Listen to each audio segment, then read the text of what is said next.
Ini mudah-mudahan tidak terjadi lagi.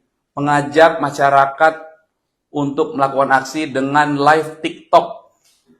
Mohon maaf, dengan like sebuah media. Polisi minta pendemo di DPR tak live TikTok.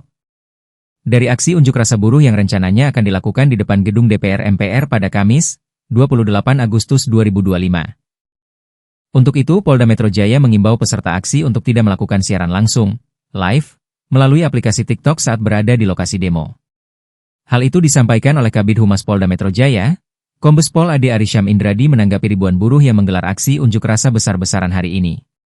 Menurut Kombes Pol Ade Ari di Jakarta, masa akan dipusatkan di Istana Negara, Mahkamah Konstitusi, dan Gedung DPR RI.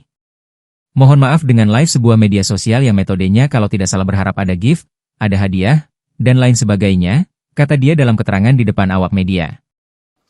Ada